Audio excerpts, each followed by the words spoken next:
Hello everyone, welcome back to another Beer review. We're continuing with our Australian beers here. We got another one from Modus Operandi. We've done one from them before, so make sure you guys check that one out on my channel. This one is called the Southern Hemispheric Black IPA.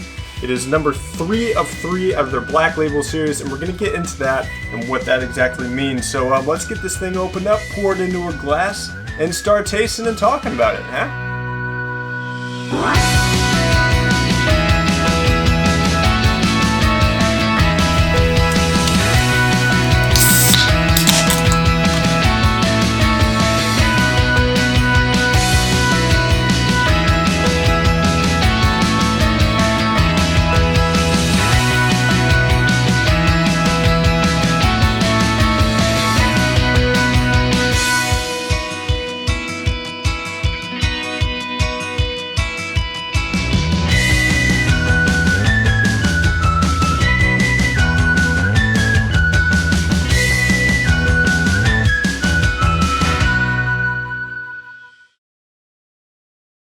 Alright, let's see what we got here. This is a very dark beer, almost black in color. Maybe that has something to do with the Black Label on the can. It is slight reddish. I'm seeing a little bit of red, a little bit of brown, so it's not black, but definitely a very, very dark beer, especially for an IPA. It's got a nice, like caramely colored head on there, and the foam stability, the head stability is really, really nice on this thing. Let's get a whiff of it, why don't we, huh? For an IPA, it's not a super hop bomb. There's quite a bit of hops in this, and this can is not the freshest, so that probably has something to do with it. But getting a little bit of earthy aromas, a little bit of caramel, a little bit of like woody and kind of grassy aromas as well. Maybe a little bit of stone fruits, not a lot of citrus or anything like that. But let's try it out, why don't we, huh?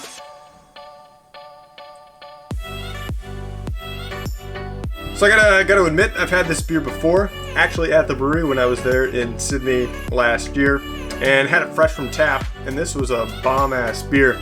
Like I said, this thing is kind of died down in flavor. Check the bottom of the can here. I don't want to do it with any more beer in it. Although there's no best before date on the can, I think we're a little bit past its, prime time for drinkability. As I said, I did have this beer on tap at the brewery at about, 6, 7, 8 months ago. So there it was just really, really good. I even have, let me check what I had on Untappd. So the first time I had this beer, I complimented it. Fruity, complex, creamy, bonus points for brewing difficulty. Good beer!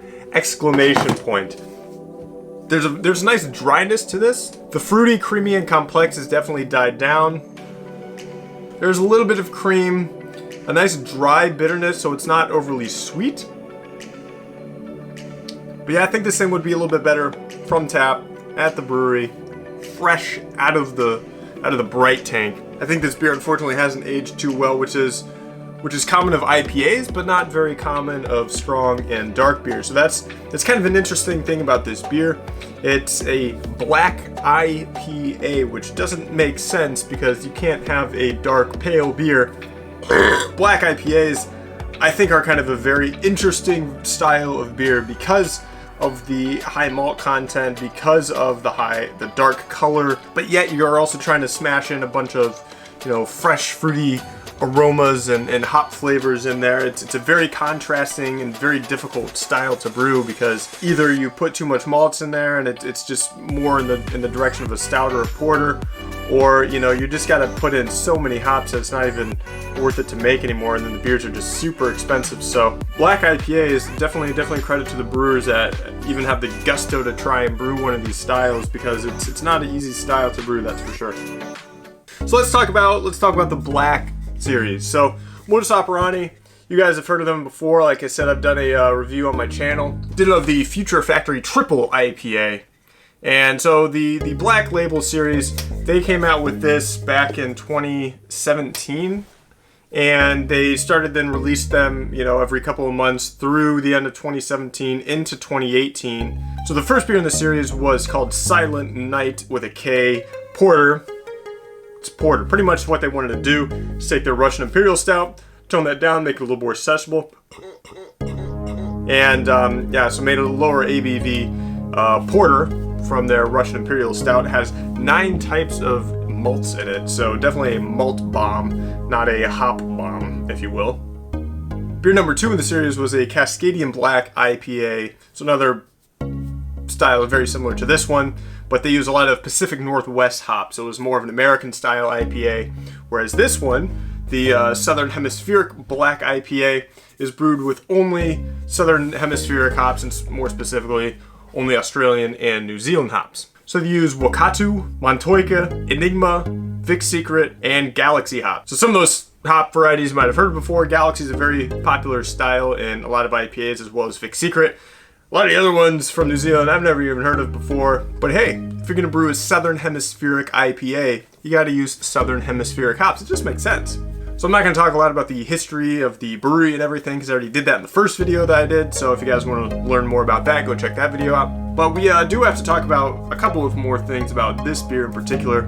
First off, it's 6.9% ABV. It was a limited release beer, so this is not one of their standard beers. And like I said, you know, these black label beers, although they've kind of pulled some of them into their seasonal rotation, like the porter and the Cascadian IPA, this one does not appear to be in their regular rotation of seasonals even. There's no IBU rating on this thing, which is unfortunate. Again, because this beer is quite old, it's hard to get a lot of the hop characteristics out of the beer. It is quite dry and it is quite bitter, so I'm thinking probably between 60 and 80 IBUs is where this thing is sitting at. Again, they're using 5 different hop varieties, so even when you're just using that much vegetable in your beer, you know, you're going to be getting some bitterness out of that. So this is a quite strongly bittered beer, but it's not the most hop forward beer I've ever had. That triple IPA that I had from them, that was a hop bomb, that's for sure. So I really gotta apologize, you guys, because I didn't really do this beer much justice drinking it this late and this old. Modus Operandi is one of the best breweries in Sydney. Definitely in my top 2, Sauce being the other one. So if you guys are ever in Sydney, Australia, and in the Northern Beaches area, Modus O, go check them out. Really good beers. They have a red IPA, Red Tenant, which is amazing.